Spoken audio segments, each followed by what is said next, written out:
welcome back to the ThreeCast. It is the TwoCast as of right now. We should have Wilkes coming on here in just a minute. And Dawk is back to Island Dawk, so he's on an island somewhere with his toes in the sand.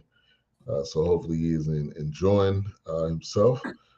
But welcome to the ThreeCast. We review movies, films, documentaries, 4 different ways, 4 different perspectives coming at you every week, Monday, 8:30 Central. And tonight, man, we got a great one for you. It's called Origin. It is on Hulu.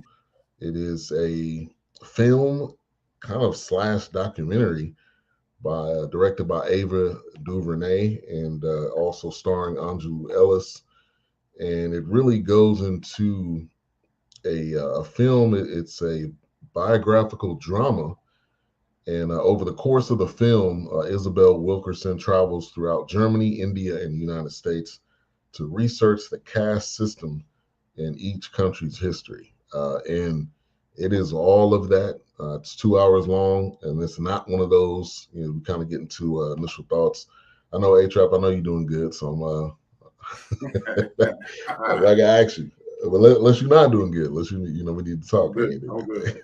Yeah, let's hop to it. Let's jump to it. Yeah. But initial thoughts, man. This was a lot to unpack, but they did it, in 2 hours, and also leaves you wanting to research. And A-Trap, you said this, how in the film it talks about how the Nazis got the way that they were going to deal with the Jewish people and the Holocaust. They got that from America. So it really dives into it, and also gives different people's opinions and stories. So honestly, I didn't know what to expect watching the preview of it. But after watching it, I'm like, man, I think this is one of those that everybody needs to watch. It doesn't matter who you are, doesn't matter where you're from. This is something that you definitely need to watch. But initial thoughts. My initial thoughts is about time. This is a situation to whereas, you know me, how I view the United States of America. I view it as a criminal enterprise. It's a criminal enterprise that has tricked people into this box of crayons. And when you trick people in a box of crayons, whether it be the rainbow, LGBTQIE, or the Black, White, Asian, Latino communities, or whatever you want to do it, it is a capitalistic society, point blank, period, in a sense. No one in this society, in the capitalistic society, really cares what you look like. They care what your bank account looks like.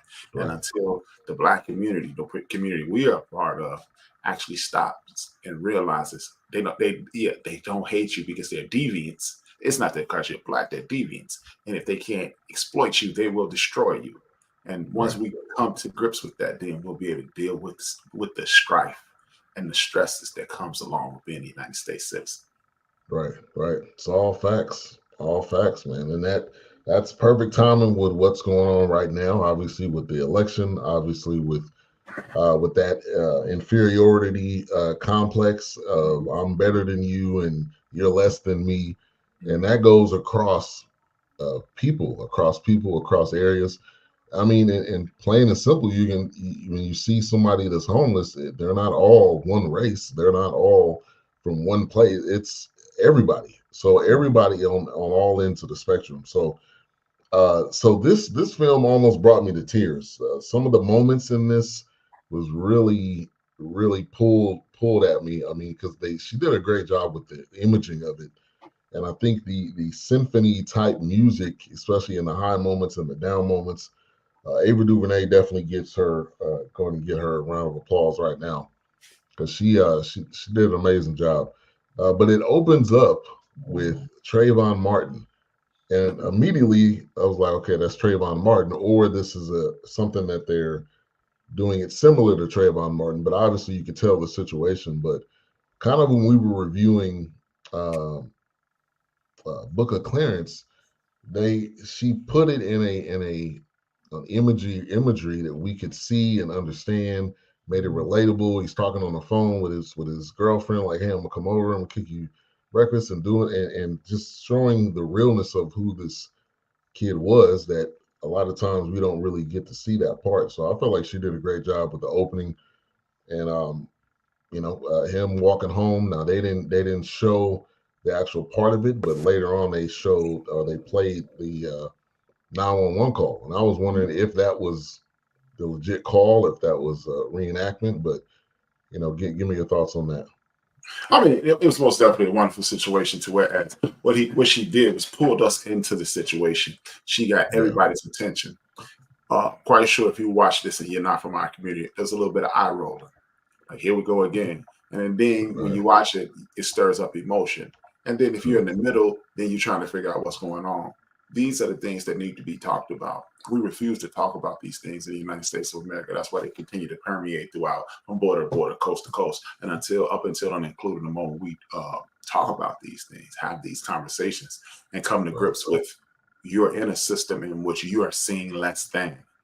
No matter what you have, no matter what you do, you will be less than. Then and only then you can get past this, because as you'll cover later on, you saw people, they tried to get into a trauma Olympics, so to speak. My pain is greater than your pain. So realize what you're up against, and then you move forward. So it was great. It was an excellent beginning. Yeah, definitely. Let me get to the chat real quick. We got a couple of people that was here early before we even started. Omar Phillips, thank you for tuning in. Thank you for dropping by. We appreciate that. And we are live right now on Facebook, YouTube, Twitch, Twitter, or X, and also BS3 TV on Roku. So make sure to subscribe to all of those places. If you have a Roku TV or device, add BS3 TV, just like that, BS, the number 3 TV, and you'll get access to this show and a lot of other great shows on the network.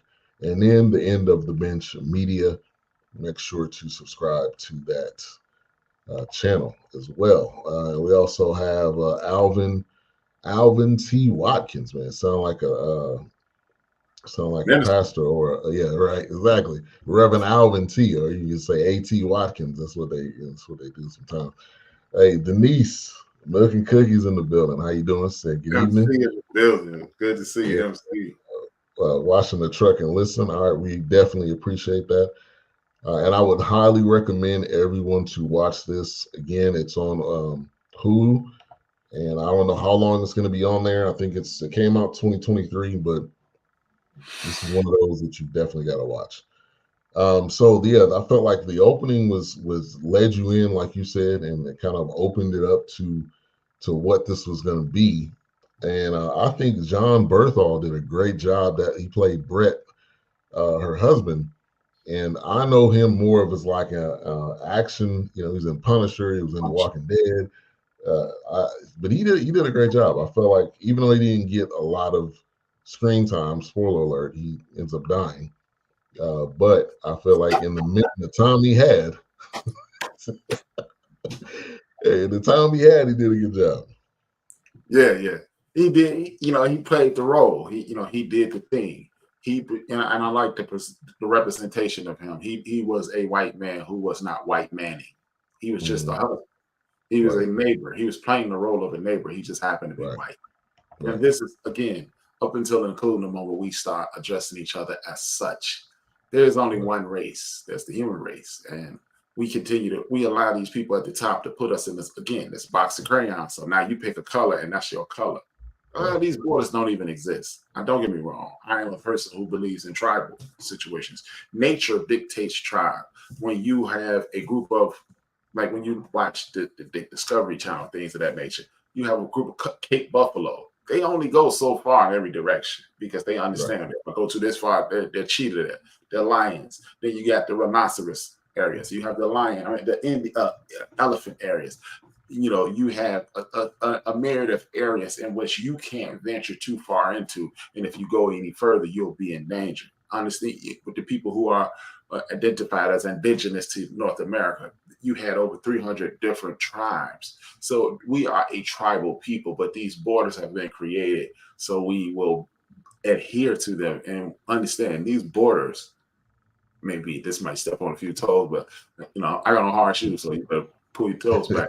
These borders were created by deviants and miscreants. This is what happened. The people who created this country were people from when the continent of Europe flushed their toilets, and they sent those people here. So how do you adhere to their rules? So right. And it was a lot of thievery. Go back and watch one of our beginning episodes, Exterminate All the Brutes. And if it's still on Max, go watch that. It is.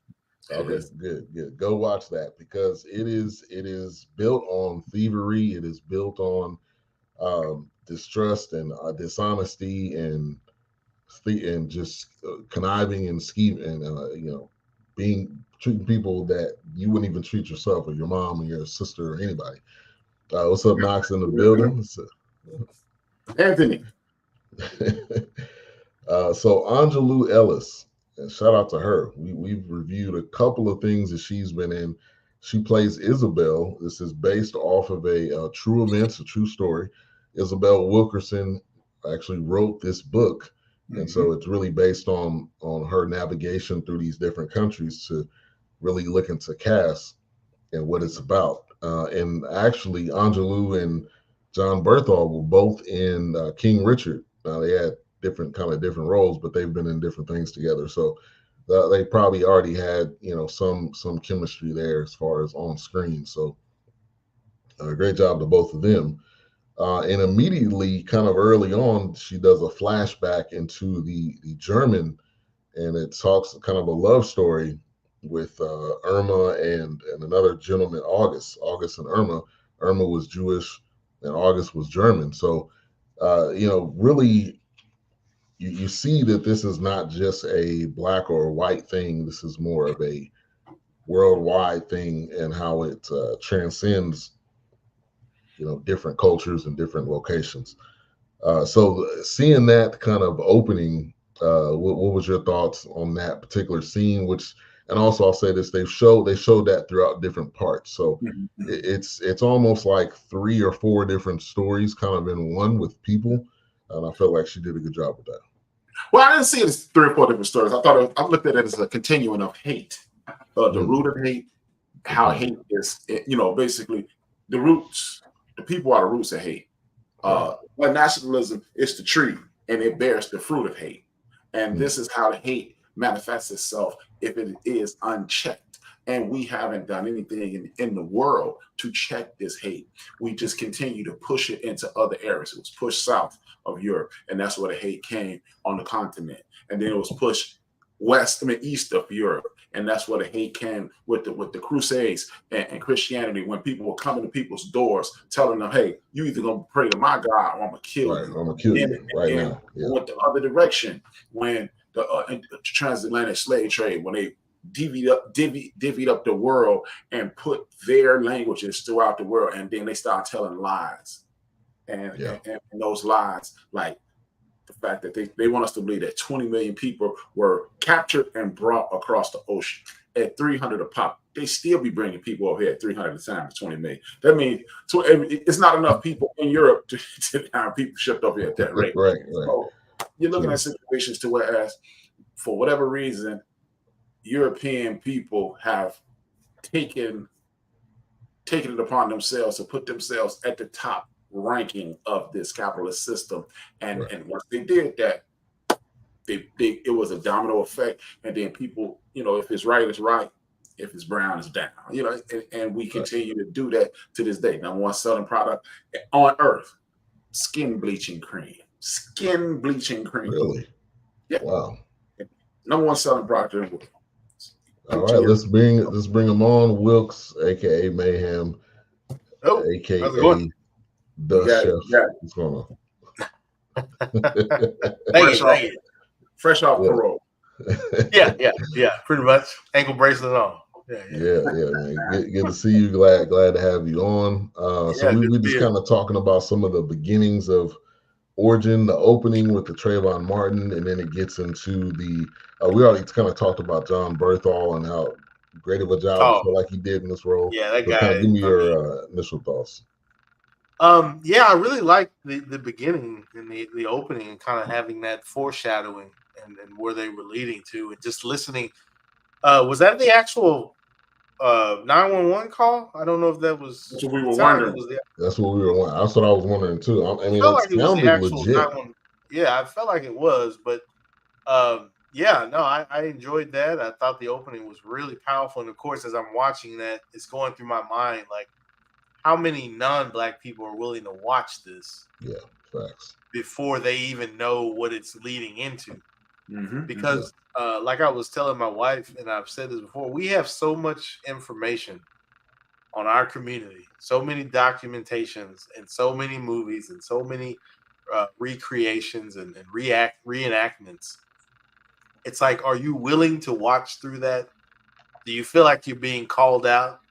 Do you want to be uncomfortable for a time or a period and work through it? Are you willing to do that? Right. So I definitely enjoyed the opening.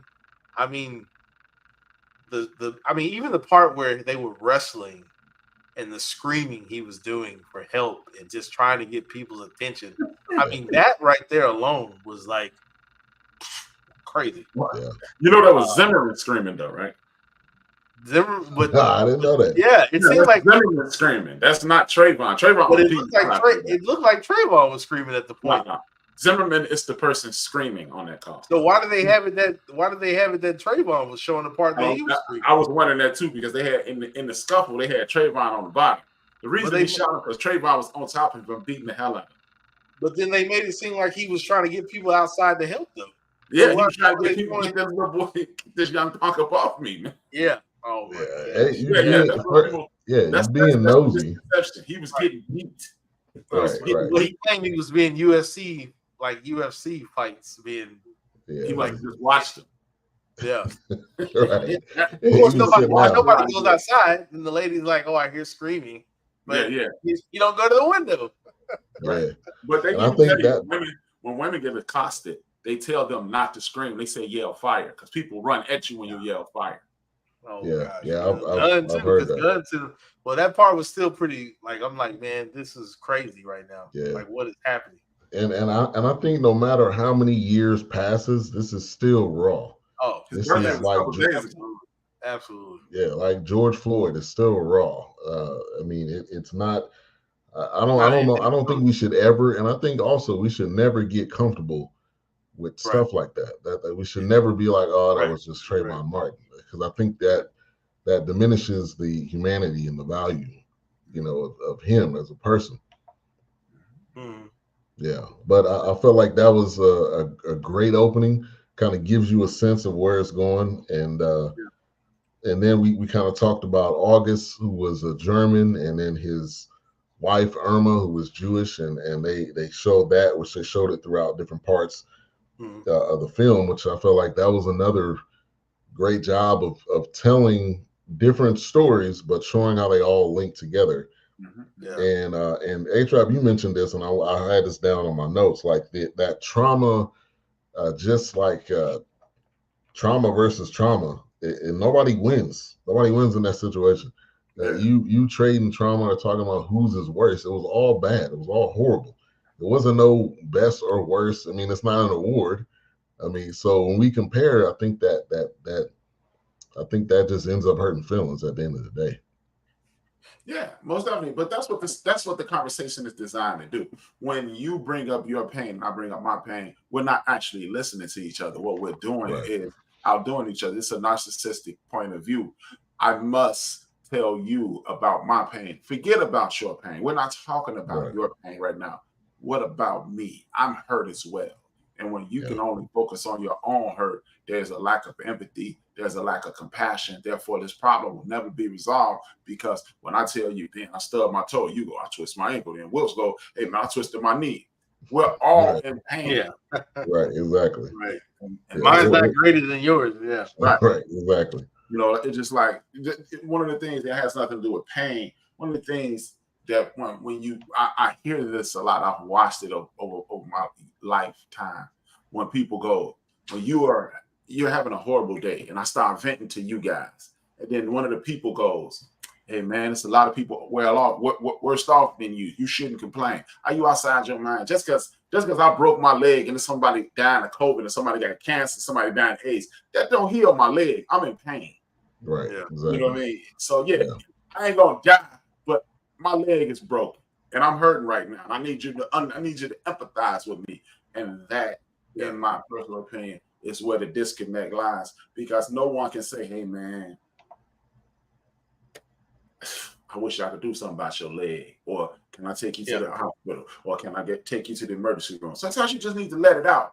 And then when people don't care, or there's a lack of empathy, they have to let you know what somebody else is going through. And it's like, you almost want to go, screw them. My leg is broke. But then that makes you the same person that they are. Right. That makes you insensitive. And I think, too, sometimes people don't know what to say. And sometimes you don't need to say anything. Sometimes they just need you there. And when you talk about Isabel in this film, with her mother passing, with her cousin passing, with her husband passing, she just got to the point where she just wanted somebody to give her a hug. I mean, because she was losing so many people. Yeah. But the trauma battle, nobody's winning right there. You just gotta be there for the person. Yeah, nobody's exempt from that. Right, exactly. And I felt like our parents had it the worst, man. They people starving in Africa. You would eat this food. Yeah.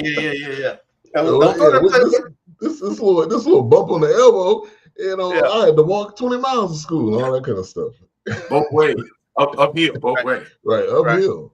Yeah, and I was pushing a sleigh with my books on it. Yeah. Books wet when you got to school. Yeah. Right. Ziploc bag. Yeah. That trauma guilt. Ziploc. Oh, that costs 50 cents more. We get one of those Ziploc. Right. Back in my day. Yeah. Right. What's up, Worker Park in the building? Thank you for tuning in. Changed up the Abby photo. I like that. I like that. Yeah. Just Joe, man, we haven't seen you in a minute. Just Joe, good to see you. Said what's good, fellas. Got my ears on. We appreciate that. We hope you look funny without them. Yeah, we all would. Shout out to Sonny Cole. He liked the show on Facebook.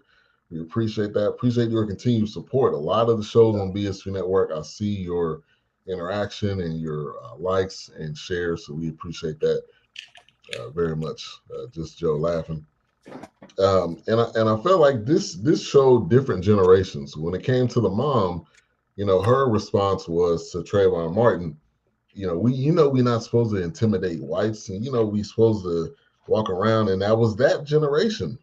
And she was giving her opinion, but that it gave you different areas of how people see and perceive race and racism. So Wilkes, you will talk about the mom and her kind of response. Well, you know what? I think I've mentioned this before, and when I saw her response, I thought about my grandfather. And even when what I was watching when what was going on with George Floyd, and I'm gonna try to tie this in the best I can. When I saw what was happening to George Floyd, my mind didn't immediately go, "Man, that's racist." My brain went, "Man, that don't look good." Yeah. Because the thing is that how many times have we been here in this spot, and this just does not look good? And sure enough, nothing good came of it. Right. So to her point, when I was watching that scene where they were talking about her, and she was saying, like, you can't do anything that's going to draw attention and look out of place. Yeah. My grandfather always said, you cannot win in the streets with these police officers. And I understand it's a new breed of generations today. I'm not my grandparents. I'm not my great-grand, whatever it is. But I always hear what my grandfather said. You're not going to win out there. Mm-mm. Keep your mouth closed. If you feel like there is some disorder at certain points, yes.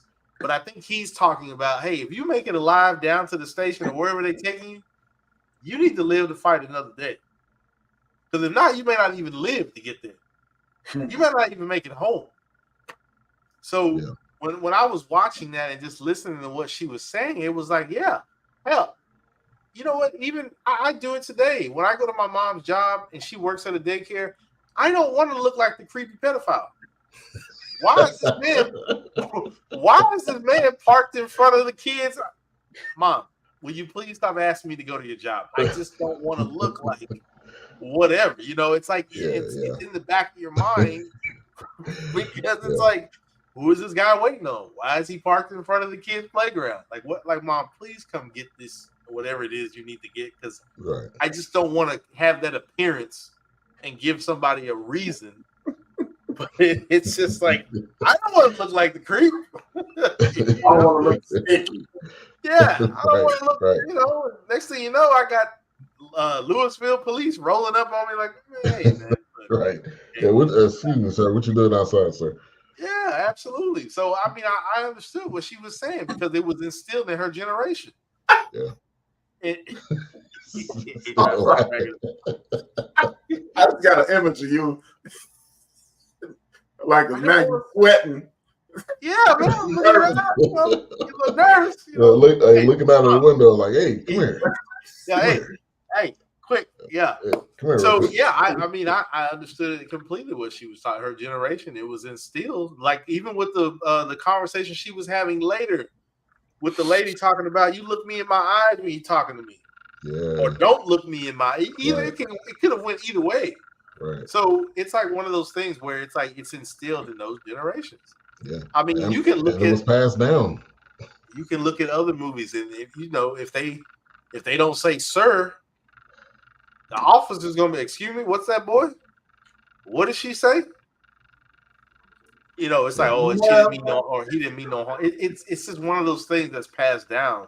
So in her mind, it's like, man, it's not Trayvon's fault, but he should have known you can't walk through a white neighborhood with the hood up and look suspicious and you black. But in Trayvon's mind, he's like, we should be past this. Why do I have to worry about that?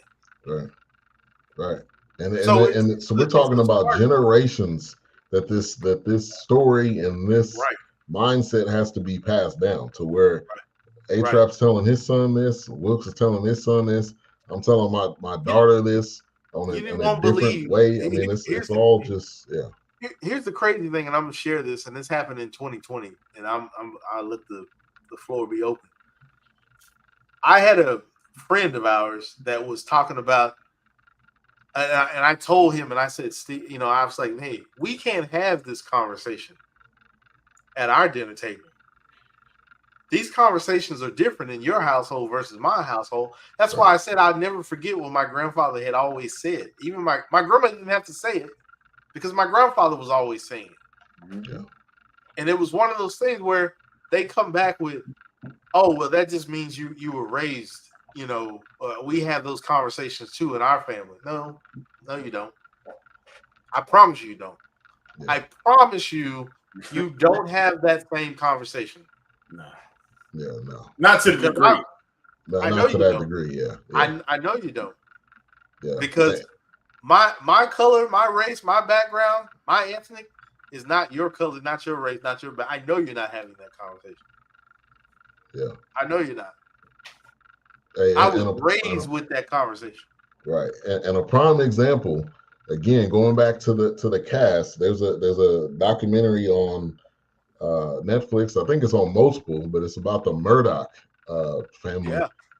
And basically this kid was a teenager, got in multiple bad situations. All he had to do was call his uncle or somebody. No. They came and picked him up, and everybody else was still there, and they squashed everything. Of course. So again, it goes back to the cat. If your dad's the judge of this small town in Mississippi, you can be good. How about this? 2017, young lady is being sexually assaulted at a dumpster by a guy on the swim team at Stanford University. He is caught in the act. And the judge said, hey, he's at Stanford. I was there. He was on the swim team. I was on the swim team. I don't want to ruin this guy's future. You go home. Yeah. Scot free. Come on, man. Yeah. Come on. And spoiler alert, George Zimmerman got off. Right. And then got jailed again for drunk driving. Yeah. And then was abusing his wife. Yeah. And then was in a road rage situation. Right. So was it Trayvon Martin or was it George Zimmerman's attitude and behavior? Come on, man. Yeah. I think it was Trayvon, man. Calling you up, man. And then they went into early on. They showed a little bit of the anthropologist that was in 1923, and then later on they got into that, and I felt like that's a book I need to read. It's called Deep South: A Social uh, Anthropological Study of Caste and Class, and it also going undercover. Course, yeah, and real quick, it also, of course, I have a book downstairs, and A-Trap has heard me mention this. I think it's The Origin of a Species with Charles Darwin. And I'm just like, yeah, thanks, Charles, because it wasn't any words of white and black until he started coming along and putting this structure in place. It was like, stop, man. So yeah. So Origin of a Species is a good one too, but I feel like, yes, I need to own this one as well. Yeah. They had Niecy Nash in it. She was the Miriam. She was the cousin. And then they had Nick Offerman. I was waiting for him to tell a joke because Nick Offerman, man, is a straight comedian. I think of him from Community. I know he's been in some other stuff, but he played a plumber. And so I'm watching this. I was watching part of this on my phone, and I'm like, does he have a MAGA hat on? And then when he kind of turns and you see it. So like she was hitting this at all angles. And I think at that point, Aunjanue or Isabel was so, with the death of with her husband, I don't think her mom passed at that point too. I think she was really trying to figure out, is it racism? What's racism? What's race? What's segregation? What's the caste? And she was trying to put it all together, because I think maybe they did that scene, and I'll get you guys' thoughts on why they put that in there. Maybe that was like her opportunity to, I know we probably politically we don't agree, but I'm going to talk to you like you're human, and I'm going to ask you about what's going on. And that's what it comes down to. Yeah. But go ahead. I think A-Trap, man. Oh no. I was like, yeah, I was just going. I'm good. Finish what you were saying. Oh, I was just really kind of going off what Ben was saying. I think that's exactly what it is. It's like when you move the politics around and get that. I'm talking about the update. I'll be right back. Okay. I got an auto update. I got you. Cool. So what happens there is, I think once you move past that and you realize, man, you know what, we have other things in common. It may not be political, it may not be religious, but at the end of the day, oh yeah, hey, I lost my mom, or I lost my dad, or whatever it is, and you can talk about those things. And at that point, it's like you can leave the politics out of it, because now it's just a human natural reaction. I mean, she looked like she didn't really want to engage, because she was just like, now look at this guy in my house with that hat on. Right, exactly. You had to come in here with this hat on? Yeah. Oh, absolutely. I mean, she was probably thinking about, what would my mom say if she saw this? Right. What would my dad say? Whatever the case is, or what my relatives would say. But at the end of the day, I think she was assessing the situation. I mean, she got him to open up, got him to talk, and changed his mind about doing the repair. And even, because at first he wasn't looking at anything. He was just making notes or making the bill, like if he was even writing anything. Right. And I think he also realized, you know what? She was willing to talk to me, even though I'm wearing this hat, because that's what it is at the end of the day. And conversation. I mean, it's like not to make it a religious thing tonight, I guess, but Jesus was the same way. It was just like, I'm here, I'm in this crowd. You may have just murdered somebody last night. You're over here, doing your thing and sinning and taking money off the top, doing taxes, whatever the case is. He surrounded himself with those that society may have seen as lesser, gamblers, dirty, whatever it is. Yeah. But at the end of the day, he knew once all that layer was removed, once we remove those layers, hey, what you dealing with? What you got going on? We're human. Right. We put on these hats, rep customer service and CEO and pastor and husband, son. But at the end of the day, when all that stuff is broken down and you're in your alone time, you're in that quiet hour, that's when you're vulnerable. That's when you're just a human. Right. And all those things fall away. And then at the end of the day, it's like you're left with your silence, you're left with your thoughts. And those are the moments that make you human. Right. Yeah, just because you put on certain things, that's not who you are when you put those things on. When you take all that off, you're just that human. You're just that vulnerable, and we can conversate. Yeah. Yeah. Yeah. Yeah. I like that scene. I thought that scene was needed. Yeah, and he didn't really have a lot of other. I don't know if he had any other scenes after that. So no, that was really just it. Yeah. that was a part of her journey. I mean, Right. obviously with the deaths we already talked about, but she had to interact with different people to be able to put the story together. So her life was basically putting the story together, and then obviously her traveling to Germany and India helped her piece these things together. But I felt like that was a needed scene.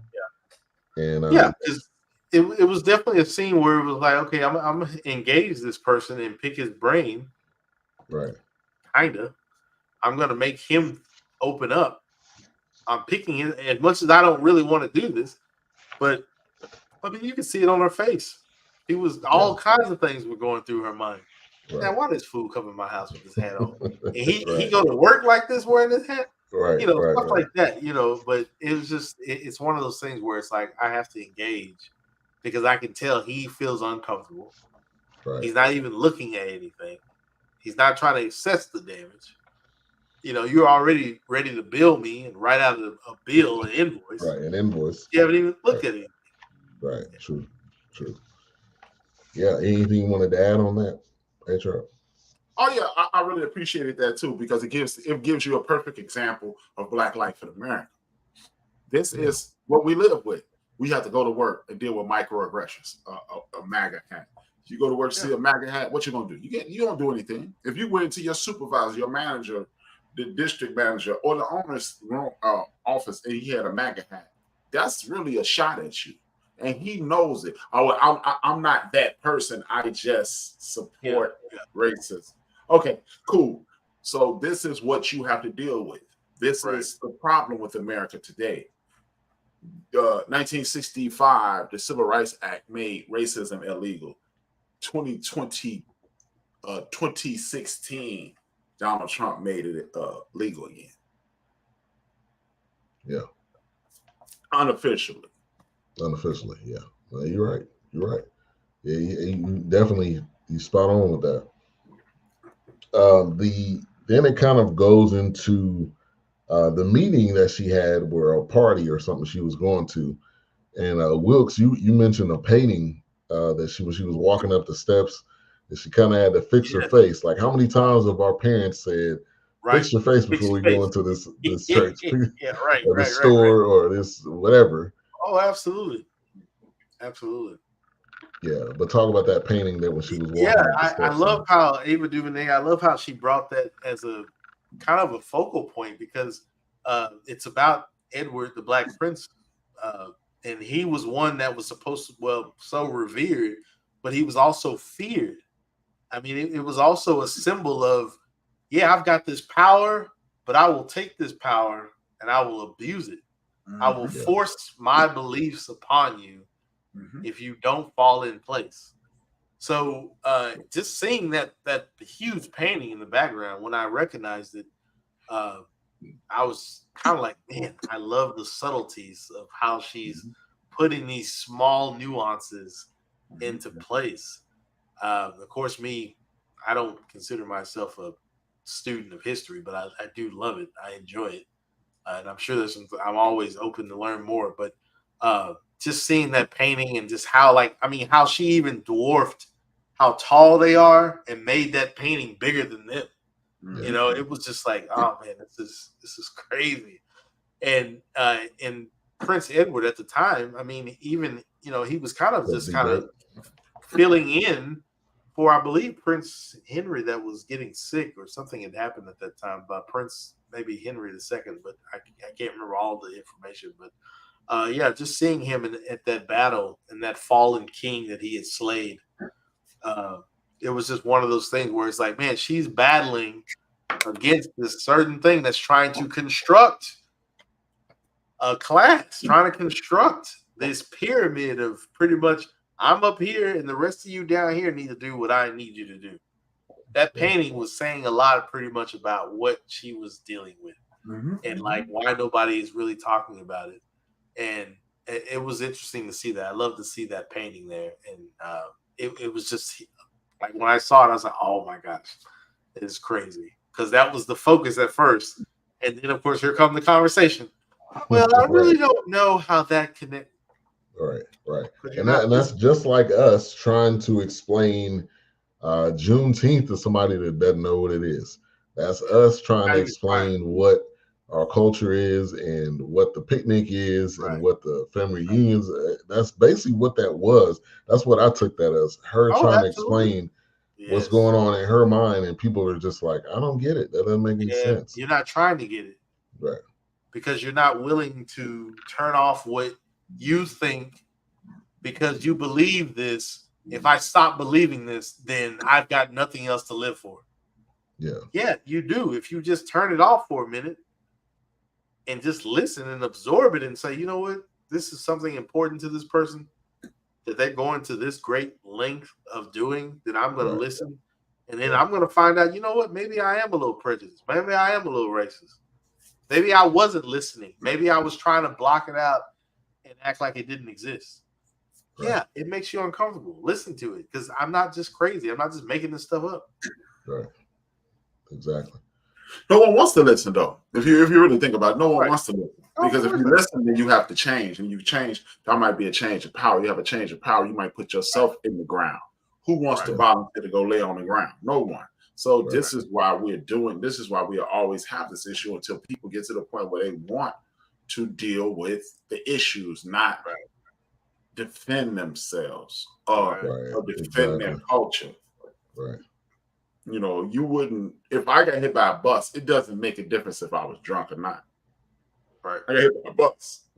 Let's talk about the bus striking me on the ground, not the fact that, hey, you were intoxicated or you were standing on the corner naked. You deserve to be hit by that bus. Right.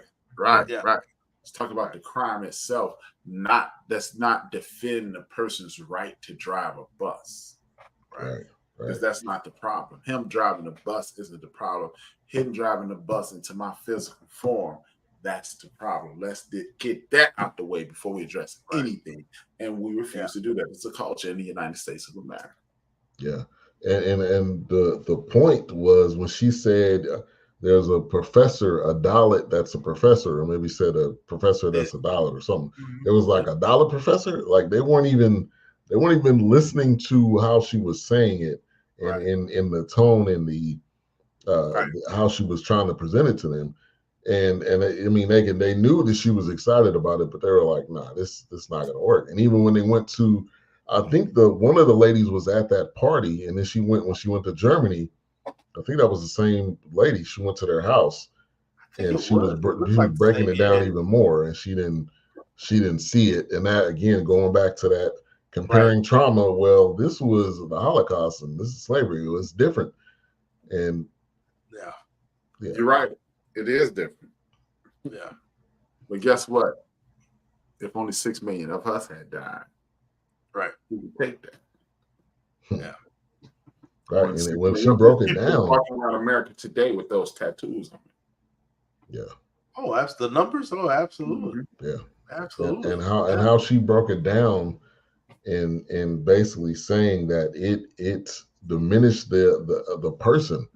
And this wasn't just there's not even a number we can come up with.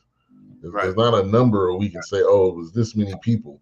And then you talk about Jim Crow, and you talk about all the segregation that happened after that. Yeah. And like I've said before, and A-Trap has said this, where do you think Hitler learned it from? Exactly. I mean, American playbook. Right.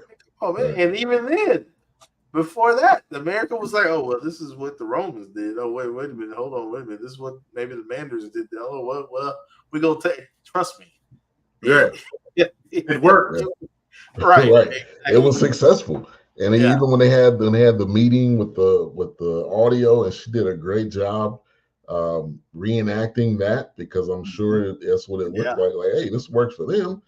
And we already know that there's a separation. here's the crazy thing about that is that whenever something is going on in the world, whether it's coming up in Germany, parts of Asia, Japan, they always say, well, this is what the West is doing.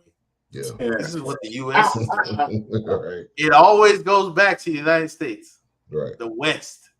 Yep. What the dirtiness. Yeah. You're world power. You're the leader of the world axis. I mean, people are watching. If it worked for them, it's surely. How can we amplify it? Right. On a smaller Right. Right. And they said like point blank, like we know that the Negroes are the ones that are less than there, and we already see the Jewish is less than. So all we have to do is just implement this system. I mean, then they end up changing the laws, just like what happened here. Right. So it makes sense. I mean, she even saw a Jim Crow comparison. Right. Yep. When she was reading. Yeah. I mean, come on, man. It just takes me back to we continue to fall for the banana in the tailpipe. We continue to do this race thing. It's not even a thing. We continue to have that conversation. Now it's the migrants. Before them it was the gays. Then it was the blacks. Then and it's just a cyclical. Gotta find somebody. Japanese. At some point, you're gonna have to stop and say, "Yeah, my name is." Right. Yeah. Right. And to your point, I mentioned that yesterday about the Japanese. As soon as Pearl Harbor happened, come to camps. Come to camps. Get them in the camps. Get them in the cages. Yeah. What's up, CJ? Yeah, and what did Trump say last week? Let's just bring them on here and put them in cages. Let's have them fight. He said, let's have them fight a UFC fighter for their freedom. Trump is that's y'all man stuff. Wow. Trump is here's the problem. Here's the thing I don't have a problem with Trump is because he's a troll. Exactly. He's starting to learn that he's a troll. Exactly. And people love it. He keeps spewing enough of that out there because he knows it's going to get him on TV. It's going to get him on that interview. It's going to get him in rallies. That man will say whatever it is to stay relevant in the media because he loves media time. He loves the camera. That's what he loves. Yeah. He's a troll. That's what he does. And he knows it. Whether he knows to a degree, but he's not stupid. And he knows. Right. If I say something outlandish, this is what's happening.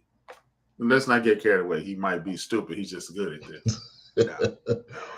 He's stupid to a degree, but he ain't that stupid. Yeah. And like I was telling my wife, like she was like, "Yeah, I'm looking forward to this debate." I'm like, "Why? Why? He's going to embarrass Biden just by that's his stage. Absolutely. The stuff he does that in press conferences and all that stuff, that's different. When it comes to debate time, he will just embarrass you and make you look stupid. Even when he was running in 2016 and all those people were on stage, he's like, most of the people on here had borrowed money from me. Nobody said a word.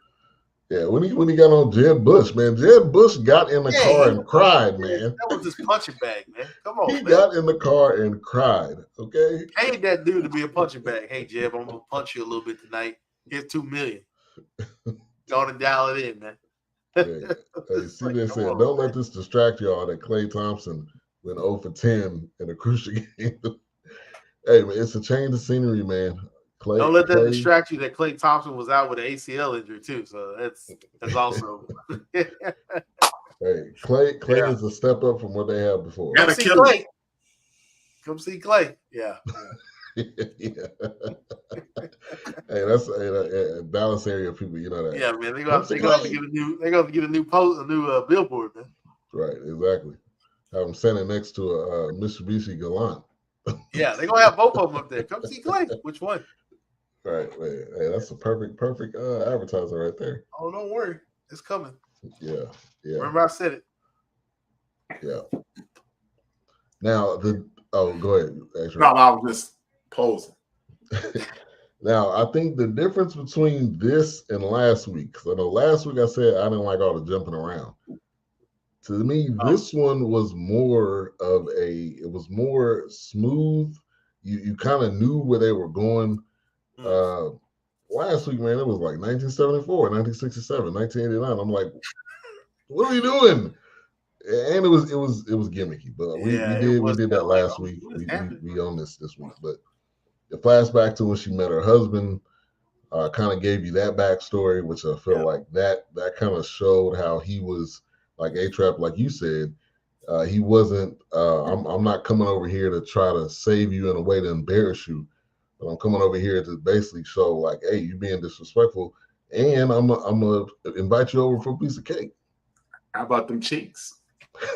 That's what he came up. How about that game? He was coming with it. Yeah. And he sounded like he was from New Orleans or something. With the way he was, his cadence. I think he is in real life. So I think he just has that. I think he is kind of got that. Yeah. He just has that cadence. Yeah.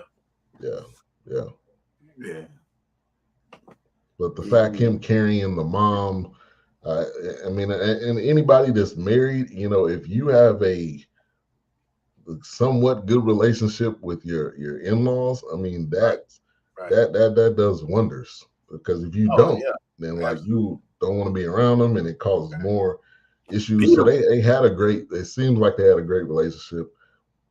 He ends up passing while they end up having a little bit of an argument, and later on she kind of flashes back, and I think that's one of those things that you just hate. You know, if and it can be a friend, family, or whoever. You don't want that argument to be the last time that you talk to them. And he showed no signs of being healed. Yeah. Just a heart attack, maybe, because he showed no signs.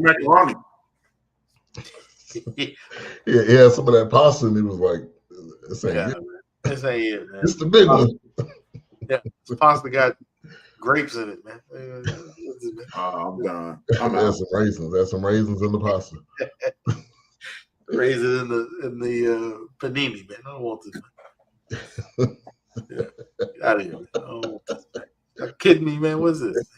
Man, hey, you went off screen on that one. I was Dude said his raisins in the panini. I bought some raisins today too. Hey, raisins are good for you, just not in potato salad. It's not. They just don't mix with pasta and potatoes, man. Right, exactly. Stop. Yeah. I'm trying it tomorrow. I'm you can have it at the work picnic. Yeah. And side note, you know, we had somebody that made some chicken salad, and they had corn and potatoes in it. It was different. It was different, but this person is also different. What me and Wilkes know. Very different. But the corn had an okay taste, and I'm like, okay, is this potatoes in here? That's a little off. It was like she made 3 different kinds. So I think I got 2 of the corn in the corned beef. It was, I don't know. It was like playing poker with or playing spades with potato salad. I don't know what was happening. I got what's going on here? I got a 3 and a possible. I don't know how many books, but yeah. And now I felt like this had a lot of cultural moments. You know, they were at the picnic. And somebody was like, "Yeah, when the food is done," I think they were playing dominoes and spades. Yeah. And they're like, you know, I know this guy. You know, he's black. He's a little bit older. I'm like, you are not presenting this well. Yeah, you're not doing great. You need to get with a black man. Right. She's not doing great. And you'll like him. He's black. Right. Yeah.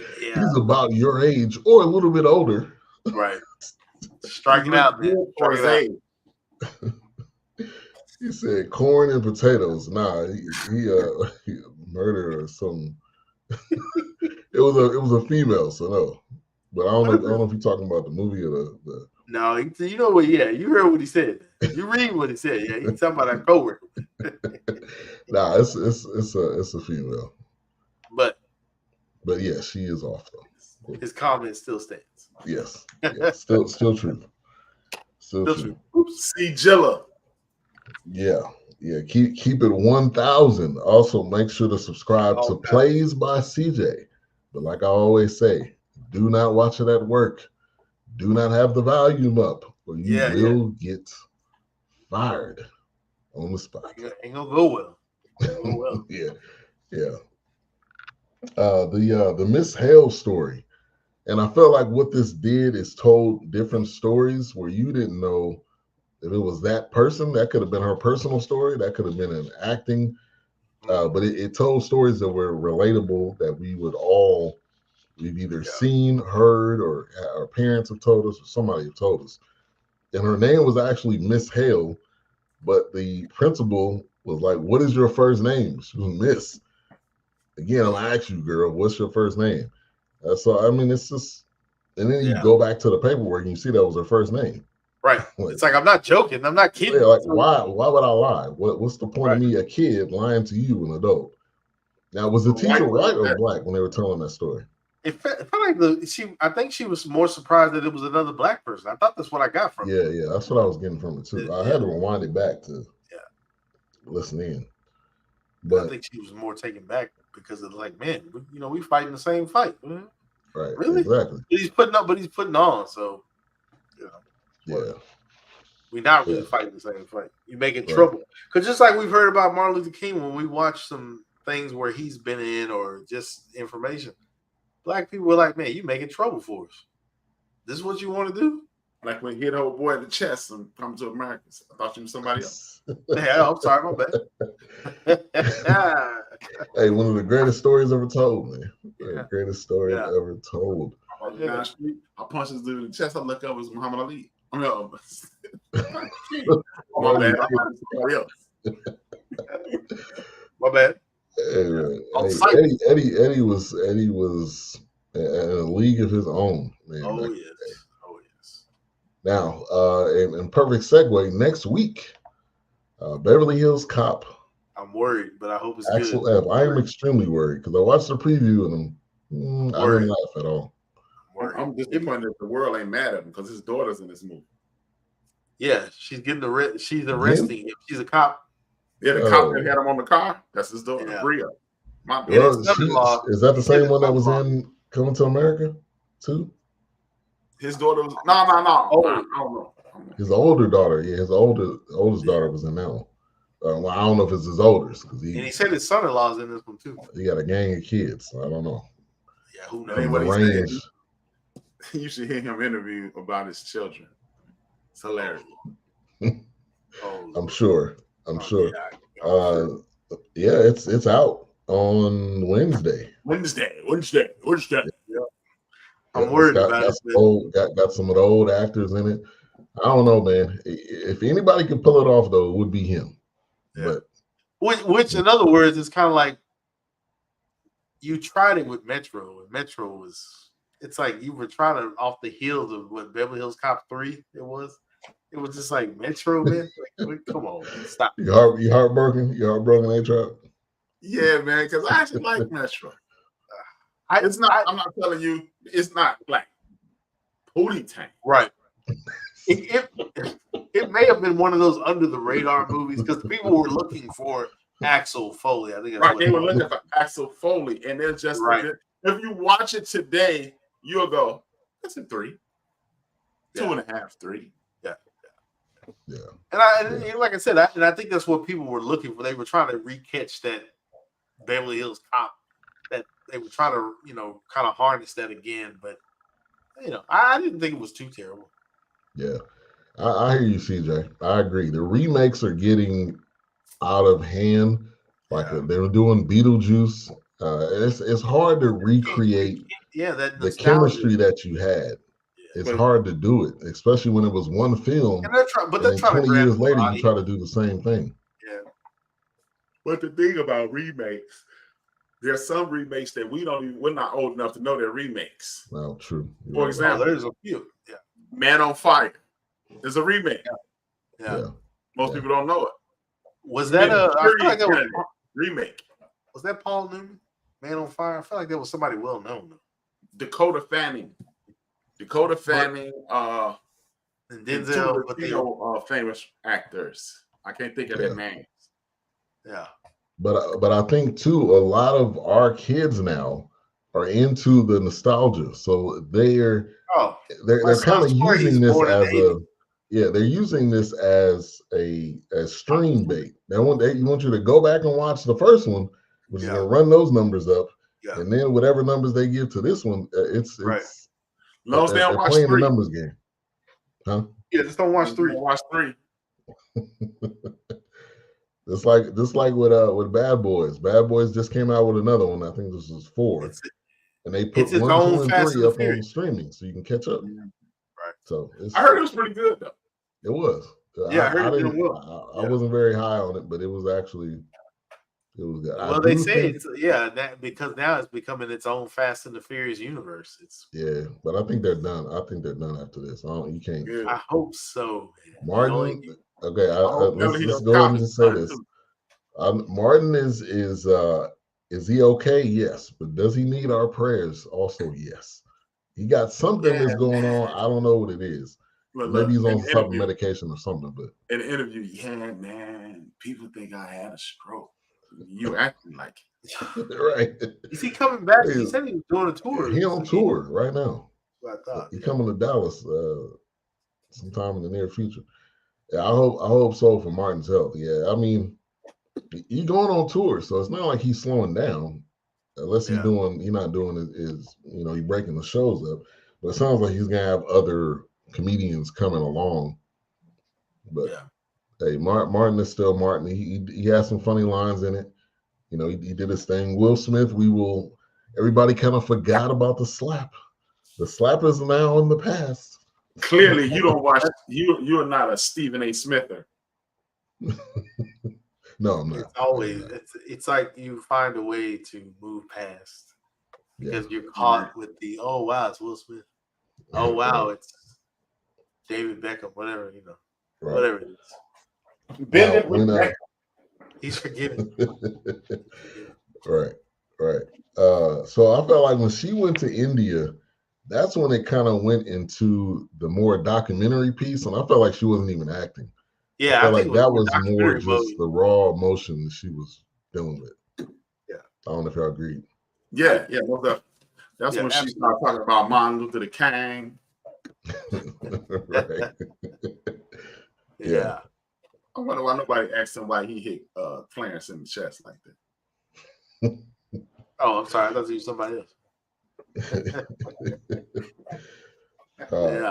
I mean, and talking about the Dalits, and I mean, just showing them cleaning out basically a shit trough. That's a lot of cleaning, my man. Like that is I don't know. That imagery was heartbreaking. Yeah. I mean, there's no other way to put it. Like no human should be doing that with nothing besides gel or oil that they're putting on. And that's ain't enough oil in the world, my man. Nah. Ain't enough oil in the world. Nah. Nah, man. And the stuff that goes on today. Sad thing is, they're capturing people from other countries to do it. Oh, of course. Absolutely. You better believe it. 100%. Yeah. So that was heartbreaking to see that. Had some audio of Martin Luther King talking about it and how he went and visited and he was called an untouchable, which I haven't heard that audio before. So that was a first for me. But who better would be connected to that? I think I remember the travels, but I don't remember like any speeches from it, I guess I could say. But I do remember the travels, but that's really the extent. That's when a brief history lesson. That's when they came. That's when Martin Luther King became on the radar for the Federal Bureau of Investigation, the CIA. Simply because before he went there, he was in I want to say Ghana with Ubuntu. No, he was in the Congo with Ubuntu. He was at his inauguration. Yeah. So that's when he became. Hold it. What you doing over here? Because they ran into Nixon. The story is he ran into Nixon over there. Nixon's like, what you doing over here? Right. Like, what is this? But look, listen how ironic that is. You have a white man asking a black man in Africa, what you doing over here, man? Yeah, what you doing over here? Exactly. Yeah. No, what you doing over here? What's your mission? Yeah, what's your mission and plan over here? You're not over here to say hi. Exactly. Yeah, what you doing over here? Yeah, that's wild. That's wild. But she was really able to draw the caste system and relate it to what was going on in America, obviously with the slaves, and And Toni Morrison, that was a great quote about Toni Morrison. Why would you give your kids to animals? Like if you think we're animals, why am I watching little Johnny while you are out doing whatever you're doing? Why am I feeding and clothing them and bathing them, teaching them how to bathe? Why am I doing all this stuff? Yeah, exactly. Correction. Why am I bathing him nude?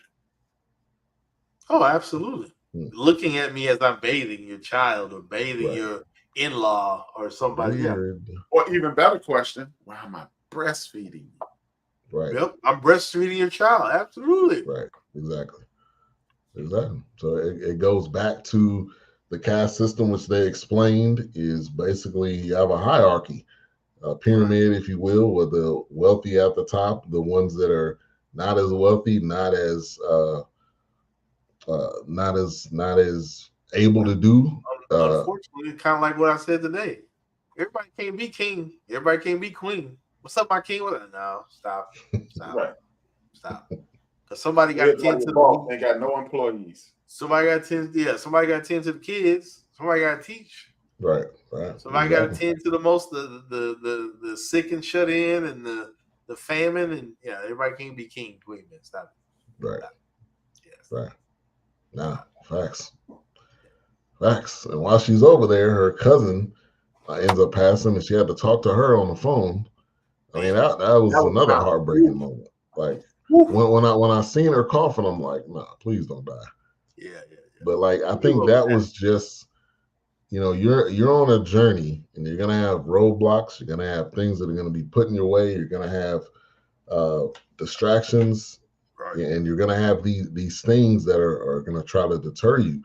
But even her cousin was like, you gotta go. Like you can't stay here. You are on a mission bigger than me is pretty much what she was saying. Even though it was hard to do it, and you telling your cousin goodbye over the phone.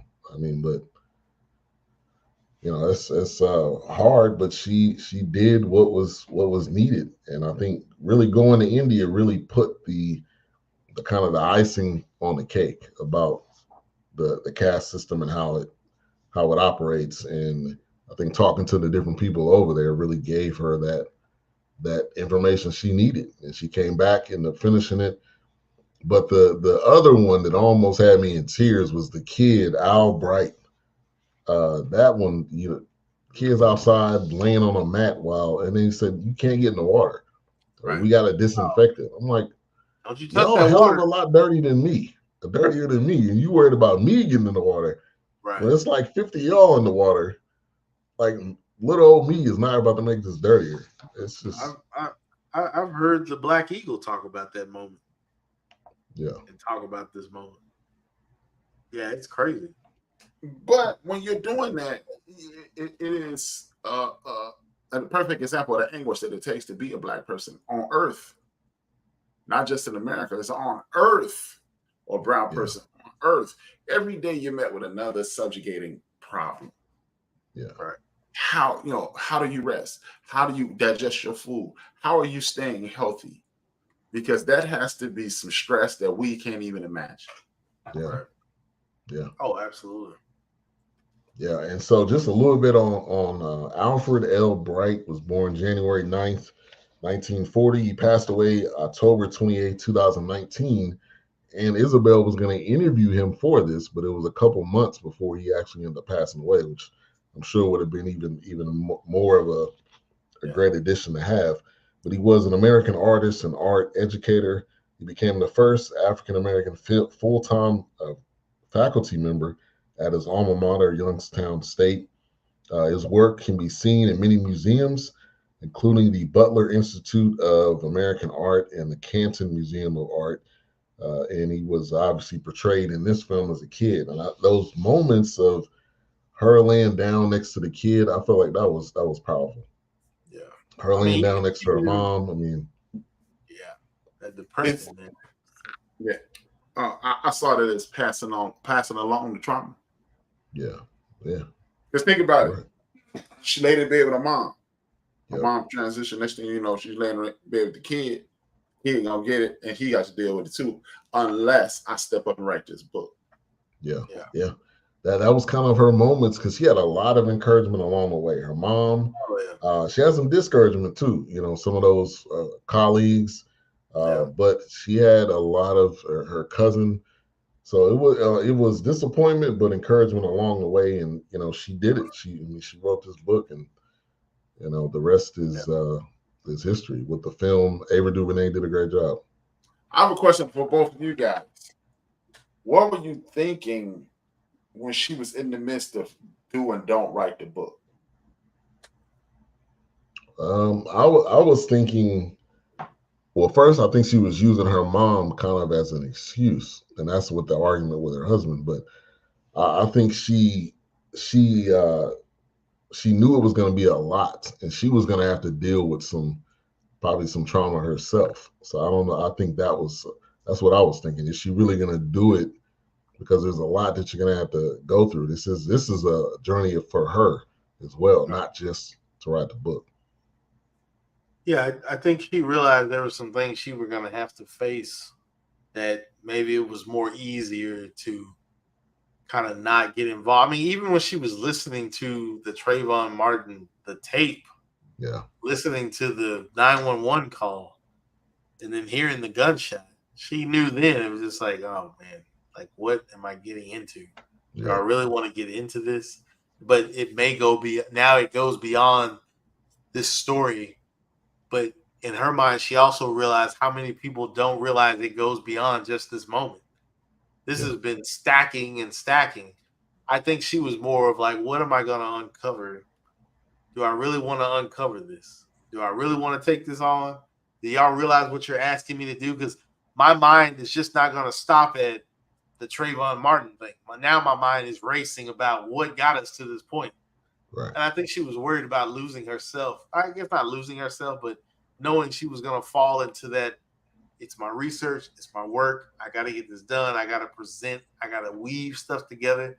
And then obviously people knew that she was going to go over the top because everybody said, make it where people can understand. Right. You've got to write it, but you got to make it to where it's where people can know what you're talking about. Make it make sense, kind of thing. So I think she knew that, well, I'm not going to stop here. I got to go beyond how we got here. And I think she realized, you know what? I'm going to pull myself out of this depression. I realize that I can't stay here. I've seen visions of my mom. I've lost her and my husband. And now, I think she's using that now. It's like, you know what? I got to press on. I got to get out of this because now somebody else is needing me. And even beyond me, somebody's going to need this information. Somebody's going to need this. They need me to speak up or help be a voice. So I feel like, there were times where she was probably like, I just know what this is going to demand for me or demand of me, But I think she realized, you know what? I got to do it. I'm going to do it. And shout out to Blair Underwood at the beginning, because he was the one that kind of planted the seed. Like, we just want you to write a piece. We just want you to write an article. And that article, when you get into and you start digging, and you get all this research and all this information, it turns into a lot more.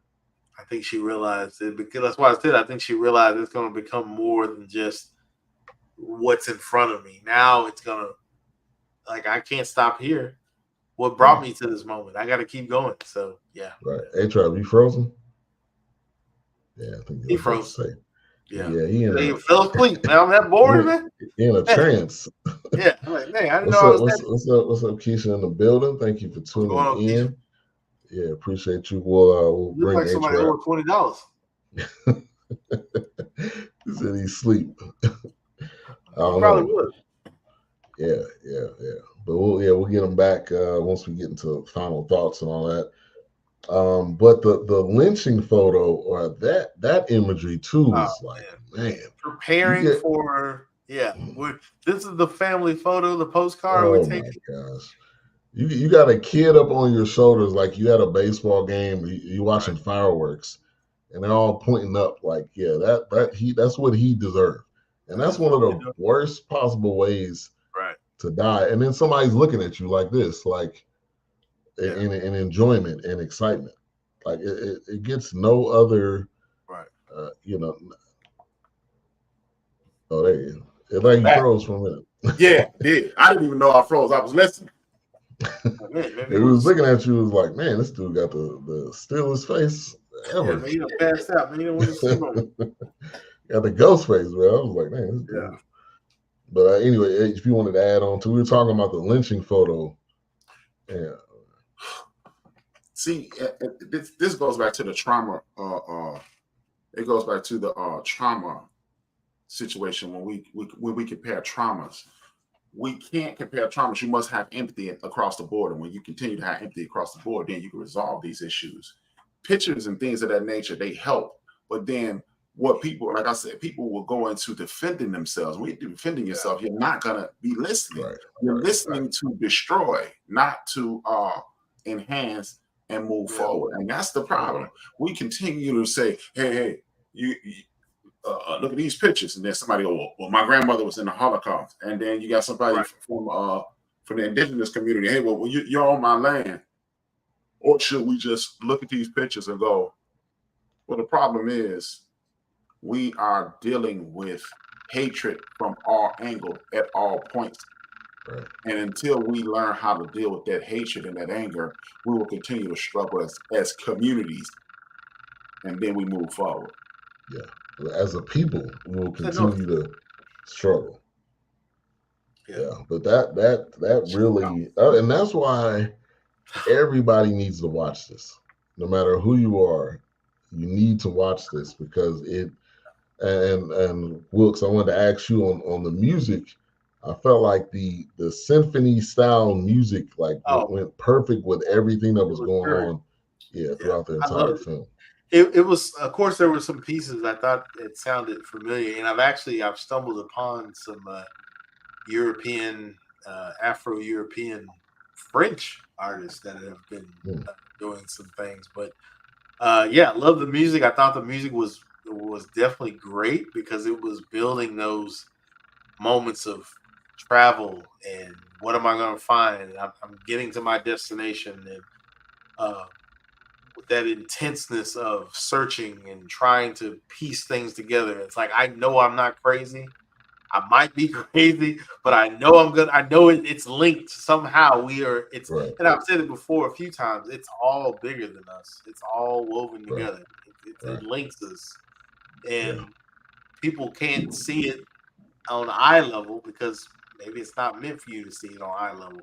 You've got to go beyond that. So I love the music score. And I'm interested to go back to see what it's, and Ava DuVernay always comes off as a person to me that loves young, striving, or old artists or young artists. She seems like the kind of person that she loves that talent. She loves that young talent. She loves that older talent or resurgence of talent that, like, hey, I saw you 15, 20 years ago or whatever. Right. This is a perfect role for you. I feel like she's good with doing things like that. So I'm curious to go back and see who she may have had or who picked the score. I did love the music, so that was all about the intensity of that. So. Yeah, I know. I didn't see the music. I know. Yeah, we know. That comes together. We know. It's all right. Yeah. We know. Yeah, and I felt like in some scenes when she was doing the heavy breathing, when she was walking through some of the areas, felt like that was therapy to her, because she really ended up not really having a lot of people to talk to. So that was kind of her, like, I know I'm going into this situation. Let me breathe through it. I feel like that was fueling her. Like, she was using, as A-Trap has said, she was pulling from the ancestors. She was pulling from that history. I mean, even when she went to the monument, I think that was Alabama or Mississippi, where I think me and Ben had looked it up, but it's like she's got the pillars. They were hanging from because it's supposed to represent the lynchings that went on at that time. And so I think she's pulling from that energy. She's like, what are you trying to tell me here? What do I need to use in my book? How do I honor you correctly? I don't want to misstep anything like that. So I feel like, they connect that very well. I think they reconnect that very well. And she was flashing back on what the things her mom said, and what her cousin said, and absolutely, yeah. So and she was the perfect person for that too. Who? Niecy Nash. She was the perfect person for that cousin. Yeah. She did a great job. I think she did well in that role. Well, yeah, I felt like they had the perfect casting in this. Even with the anthropologist, they had two young actors. I know one of them.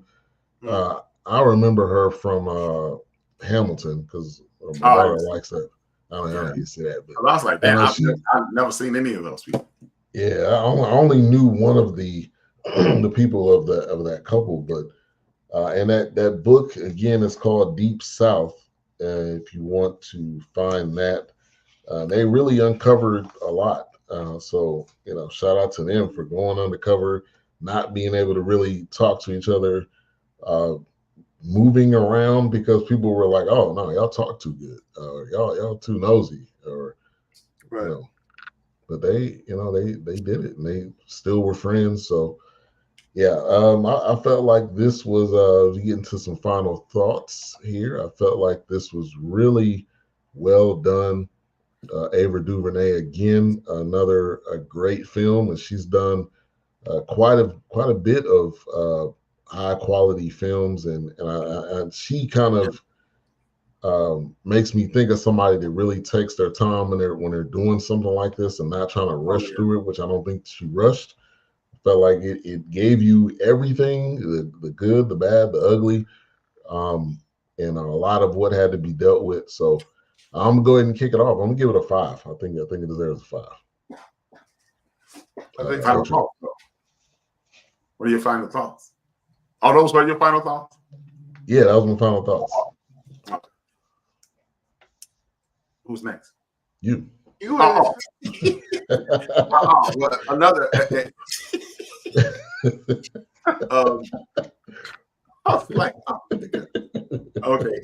Final thoughts. I think this was an excellent piece, and it is a conversation piece. It is a position. It puts you in a position to have the uncomfortable conversation, and again, you draw from humanity versus your community. The caste system is real, and we are unlike like the Indian caste system where you're just stuck there. Right. This caste system is based on capitalism. So when you base it on capitalism, you have an opportunity, but you traditionally are still stuck in that same system. Right. So I too give it a 5, and looking forward to more Ava DuVernays. But I don't know if Ava takes her time. It's just Hollywood don't want to keep funding Ava because Ava just keep getting blackety. Right. She gets blacker every movie. Every movie. Yeah, you're right about that. Right about that. She did Selma. She did When They See Us. Yeah. 13th. Man, wow. Yeah, she and when all the way in. Yeah.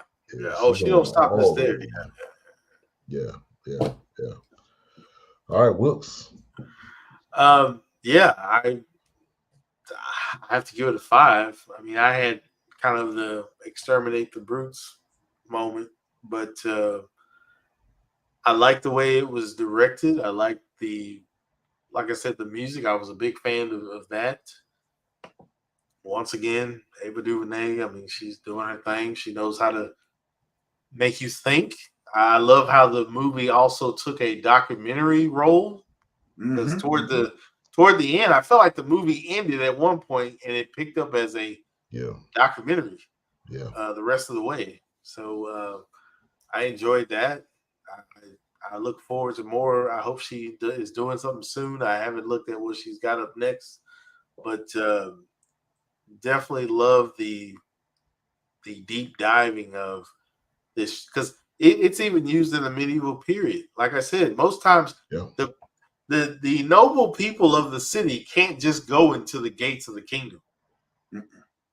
If you notice, the castle is always separated from the people. Right. They can't just go up to the castle. They just say the king lives up on the hill, or the noble family lives up on the hill. Like, they can't just wander. So that system it's stacked. Yeah. So it's definitely something that exists. And it's one thing where it's like, I'm glad they dove into this. those that were on her team and willing to tackle this. And it looks like, and honestly, it's felt like something she was willing to bring a long time ago. I just felt like there was a lot that she had used here. So yeah, I enjoyed it. I give it a 5. I love the deep dive. I love the fact that she wasn't just in the United States getting answers. She had the world abroad traveling, right, and meeting those roadblocks to make her, you know what? I don't care what they're saying. I know it's more to it. I'm gonna keep pressing. right. So right. yeah, keep running. Yeah, keep running to the end of the story. And so if you're watching and you've never heard of Dalits, look it up or watch this, because it is it is wild that a person is doing that while somebody's also sitting on the toilet or whatever they call it over there. Stone toilets. Yeah. I mean, it's wild. And showing that on film, I think another part of Ava DuVernay, she's not afraid to show the nastiest of all parts and show you what it looks like or what honestly, I don't even think those were actors. I think that was a real life moment. Yeah. And that sewage. Yeah. That was disgusting. That was beyond. I don't think that was reenactment. I think that was, I'm gonna film you for a day and what you're actually doing. Yeah. We're gonna use and I've heard someplace. Oh, yeah. No, I don't want to talk about that. That's disgusting. Yeah. All right. So next week, Beverly Hills Cop Axel F. will see what this is gonna look like. I'm worried, but I hope it goes well. I hope it goes well. Yes, please. I think it's gonna. Think it's gonna hold it. I think. I mean, I'm Eddie Murphy. I know you're Eddie. You're an Eddie guy. I'm an Eddie guy too. But if it's like Coming to America 2, which I don't think it's gonna be, because it's not gonna be singing and all of that. It's gonna, as long as they got a good storyline and keep people laughing, I think. But Eddie got this. I don't know. He got that Adam Sandler deal, because Adam Sandler got like a 10. He probably had like a 10 movie deal. Adam Sandler was coming out with movies every month. And Eddie kind of got. He had Dolomite. He got this. He had. That was good though. Dolomite was good. Okay, yeah, really he's had quite a few.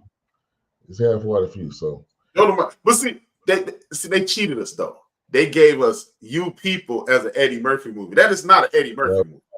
Yeah, of course. It was probably dubbed as his film, though. Maybe he produced it or he was an executive. Yeah, because that's a Jonah. What's his name? Movie. Right, Jonah Hill. Yeah, really. Jonah Hill and Laura London. Yeah, Laura London. That was not an Eddie Murphy movie. They lied with that. That was to get black people to look at that movie. Right. It worked. Right. It worked. Because I feel like he took the back. You can tell he took the back seat in that movie. Yeah, he was in, I don't know, probably a handful of scenes, really. Yeah. None of them was by himself. It was all with Jonah or Mike Epps. Right. Neil he could have been a bus driver in the movie, and they would have kept putting his picture on the thumbnail. Right. Exactly. Yeah. Exactly. Yeah. And then that he had that Whack Christmas movie. Oh, I didn't even watch that. That was horrible. Good. Thank I God. didn't even watch it. What was it called? Like I don't think I watched it. I don't Saint Nick remember. or something. It was horrible. I don't think I watched it. Yeah, I didn't even attempt. But what's coming up tomorrow on the End of the Bench? It's called Social and Anti-Social Media.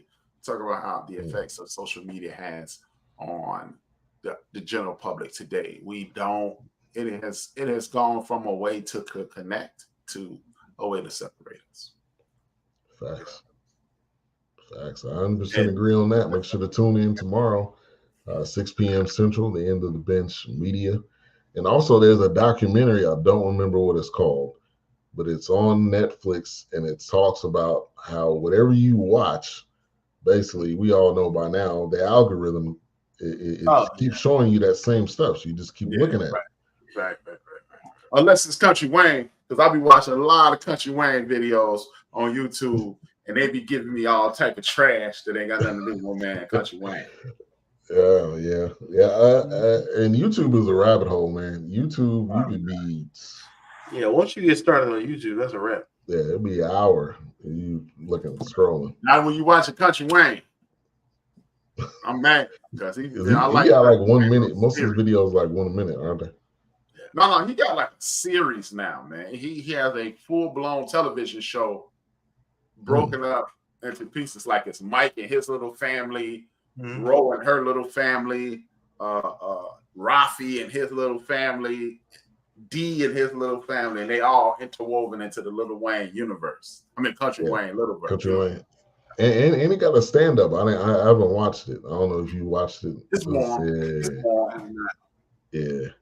It's hard to do an hour, especially when you're more used to doing like small snippets of stuff. He's good at it. He's good at it, but I've seen him be funnier. Yeah. And I don't know. Netflix is a different stage. Maybe that's what it was. Yeah. But as long as it wasn't at 85 South with No. It was just a C performance. That's all. Okay. Yeah. I've seen him do some A+ work, and that Netflix. What it was an inculcation of all of his work. Okay. So he did like a summary of. Yeah. All right. Well, MC say she watched Country Wayne too. Oh yeah. It's cool, man. It's shot on a iPhone. Right. It's very low budget. Got straight to it. It's cool. The ratio 9:16. I think ratio is what it is. Yeah. The TikTok and the reels. Yeah. I mean, they still killing it, man. That whole era of comedy, which I guess we would say. It ain't gonna stop no time soon. Yeah. The early 2010s with Vine and all of that. Now to this point, right, you make a living off of just doing reels. Oh yeah, absolutely. Yeah. All right, so tomorrow there will not be a Queen, 3, and King. Obviously, Dawk is Island Dawk right now, so it'll be a replay of a previous Queen, 3, and King, so you can still check that out tomorrow at 7. And let's get to some last comments. He said, this truck is killing me. She said, I said, F it. Oh, man, well. Hey, get out of the truck. It says she was cleaning the truck. Cleaning the truck? I bet you are probably tired, yeah. That's tired, boss. Yeah, and it's probably hot, too. Yeah. Wherever you are. I think you're in the South somewhere, so it's probably 90 degrees right now still. Yeah. But thank you, everybody, for tuning in. We'll be back next week with another great episode. Dawk should be back, so no longer Island Dawk. Should be back, so regular Dawk. She said, I've been watching it. Yeah, and we've been on for an hour and 30 minutes. So yeah, you've been working. You've been working. You a vehicle cleaning sister. Yeah. You've been going in. That, it's hot. I'm in Alabama. Yeah. Yeah, go and take your break. It's probably, I don't know what the temperature is, but I'm sure it's probably 85 to 90 degrees right now. Yeah. So yeah, probably hotter than elephant thighs. Yeah, go and take your break. Oh my God, I'm out. Elephant thighs. Yeah. All right, A-Trap, go ahead and close us out. Oh, if I owe you something, I ain't got it. And if you need it, get it from Dawg. And don't get swallowed. Him upstairs.